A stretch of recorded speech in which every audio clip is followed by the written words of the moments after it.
Hey guys, okay, so today I am going to show you how I make a stitch marker. This is a set that I've already shown on my channel that is completed. This is a set that I've been working on completing, but I had run out of 5s, so I had to order those and wait for them to come in. Items that you will need is a jewelry tool. The one that I use has a snapping or clamping with a point, a section for putting round objects into to bring them together, and a section where you can clamp off with a sharper edge any length. So that's what you will need first. Second, any kind of beads really that you would like to have. All of these beads came on a string. So this is an example of a string of the beads. Basically, you cut off this plastic section and you can take the beads off. You can leave them on there until you do your project so you can remember how they were set up, of what attracted you in the first place. So for instance, with the angel here, I like the halo effect here. So if I were to separate that and forget that that's where that was, kind of thing. So I leave it on there, and then when I'm ready to use them, I will use them as soon as I cut them. But for this, I've already separated. Basically, the silver or the crystal-y ones came on its own, purple ones came on its own, and then these little clear deals came in between. Oh, I kind of need that. It's a very fiddly job, I will tell you, right from the beginning. You have to be patient and take your time. You will also need, depending on what kind you are making, today I'm making them with hanging charms. So I am using head and eye pins. You can find these at Walmart or Joann's or anywhere else that you're looking. They have flat ones, and then they also have the curly Q. The curled edge makes it a lot easier for you to apply a charm for it to dangle at the end. The flat ends is if you want the bottom of it to be flat and not have a charm. I also use jump rings in between my clasp and my actual stitch marker so that it's nice and dangly. These are the Lobster Claws that I am using. They are a 12mm lobster claw to clip onto your work. I have some odd beads. You can buy these. I got these at Walmart in a long clear square box. They come in all different sizes, and I just pour them into these. So I picked out a few of them here to put in between my numbers. On Amazon, I have ordered a bunch of different charms that I think are super cute. I actually like that one better. And so as I'm making them, I just put a different charm on each stitch marker so that can give them each their own character. For these sets, these are going to be given away to lovely subscribers, and so I want them to match because they are a numbered set, to be able to remember what hook size you were using when you were making whichever project you were working on. I also purchased these at Walmart, Bouton, or if that's how you say it, but I just think they're really, really cute. They're a larger size safety pin that I think makes the collection stay really cute and together. And then I ordered the numbers. You can kind of see them through there from Amazon. I will put all the links below on where I got everything, 0 through 9. And then I found these really cool square ones I want to try on my next round. Again, 0 through 9. So the one I'm going to make for you guys today is, as I was making this, like I said, I ran out of 5, so I need a 5.5 and a 6.5. So I might be kind of shaky. Like I said, it's fiddly work. It's hard. This is not my normal setup. I'm usually sitting on the couch. So let me go ahead and get my 5s out here, as I will need 3 of those to make a 5.5 and a 5. or a 6.5, so I'll need a 6 as well.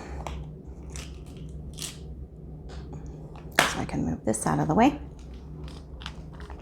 Okay, so this is my first attempt at a tutorial. I hope I do all right, and that I can help teach you something maybe you didn't know how to do, so that you can make some beautiful stitch markers as well. It is very simple, very, very simple to do. Basically, I pick up my eye pin, and as you can see, it has the ring on the end of it. I just take my tool, open the ring,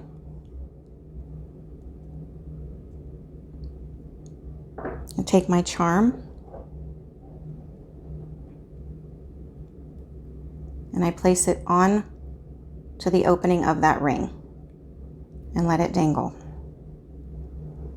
Then I take my tool and clasp it back together. Sometimes this can take time. It can be kind of fiddly, because usually you would just place it in this round section, but being that there's a charm on there, it just takes a little bit of effort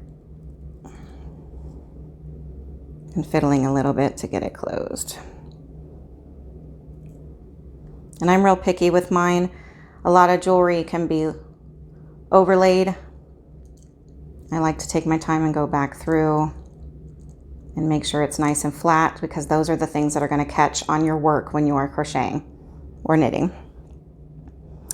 Next thing, if you can see here, I used one of the clear beads that came with my purple beads and place it on there. Then, to go in order of how I have this styled, we're going to use a solid bead. Look for the hole. Place it onto your stitch marker. I don't have anything in between the two beads, so let's look for the hole on the sparkly bead and place it on there. Next, being that I am making a 5.5, I will place one of my silver beads, which I like to call my spacer beads. Then I will take a 5. It doesn't matter which way you put these on, just as long as they both are the same direction. Then I take another silver bead, place it in between, so that when I take the next 5, it's a 5.5. And that is my stitch marker. And basically, the next thing that you do is take the tip with your small tool, tip part, and turn your hand, and it will cause it to curve down. Now, the easiest way that I have learned to do the next step is to curve it first like this and set it to the side. Then I take my lobster claw and one of my jump rings. These come in several sizes. It's completely up to you as to which one you use.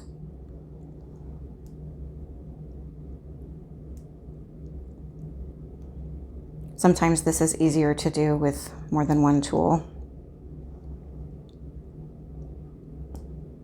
I like to just grab my scissors to kind of hold on to it. Let's see here.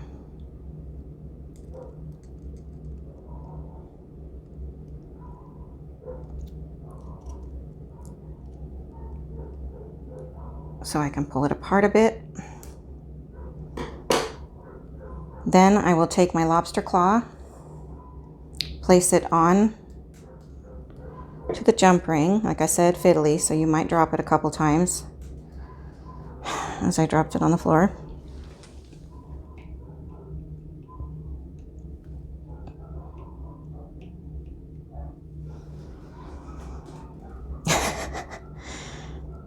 The dog's barking is making me nervous because I know how much that bothers people. Not my dogs, though. Place, honestly, I can do this, guys. I can do this. I'm shaking because it's fiddly. Place my lobster claw.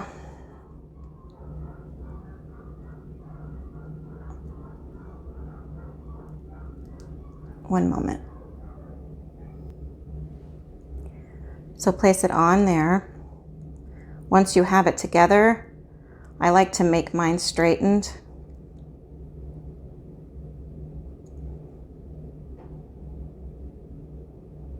I just take my time and kind of smush it together so it's nice and straight. And then I place it into this section that is rounded.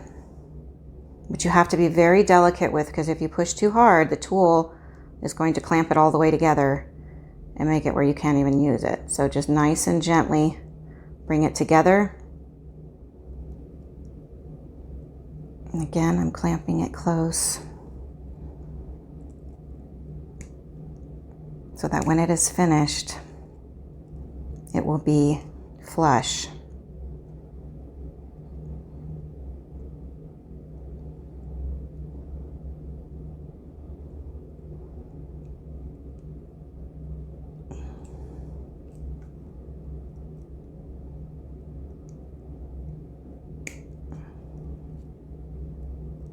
That's pretty close.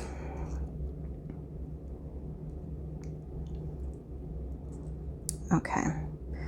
Then once I finish with that, I pick back up my my stitch marker in the makes. I place the jump ring around the area I already turned down, which I turned down just a little bit too much, so we're going to open that just a little bit. Place the jump ring around there.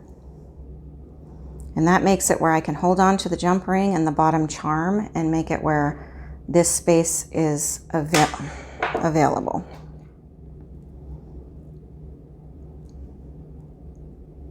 Let's do this again. So I then grab that part I already bent and continue bending it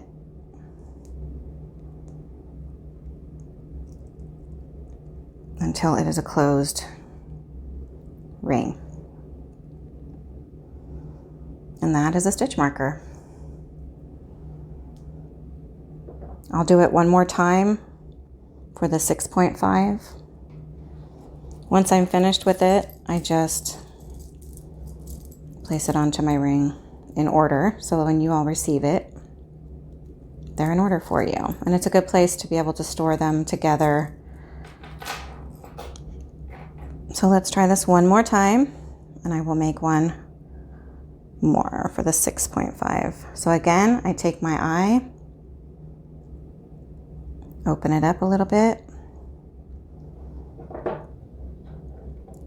take my charm of my choosing, I'm going to use a cat for this one, place it on there,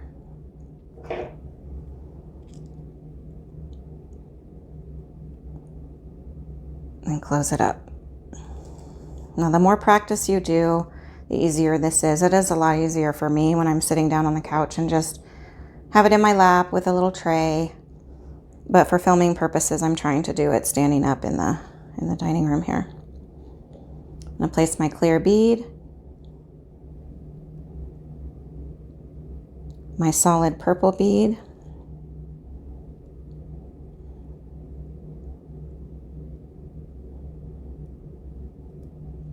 sparkle bead,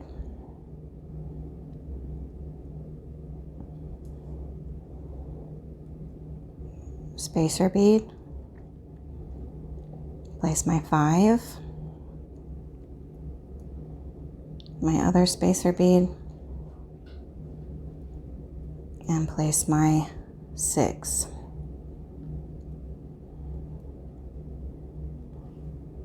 Then take my tool, bend my top,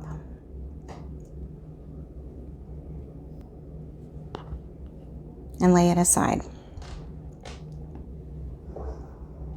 Pick up my jump ring,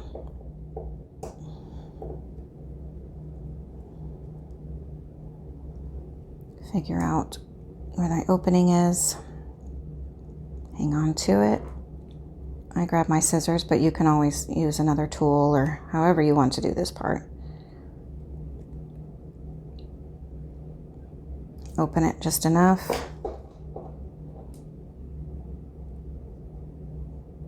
To fit my lobster claw on.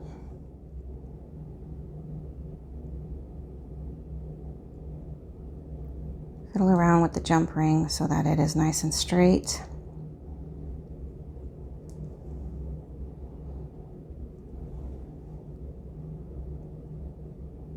Bring the two pieces together.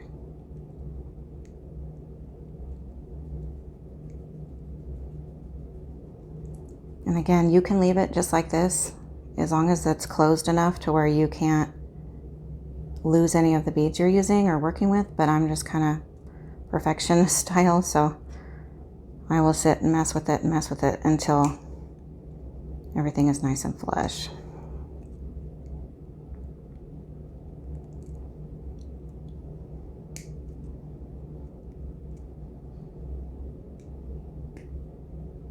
Okay. And then I pick up my work. Place my jump ring onto the hoop of the piece I bent. Grab hold of it with my fingers.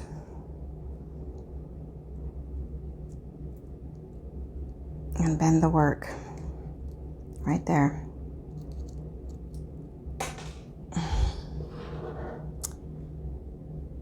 Put that on there.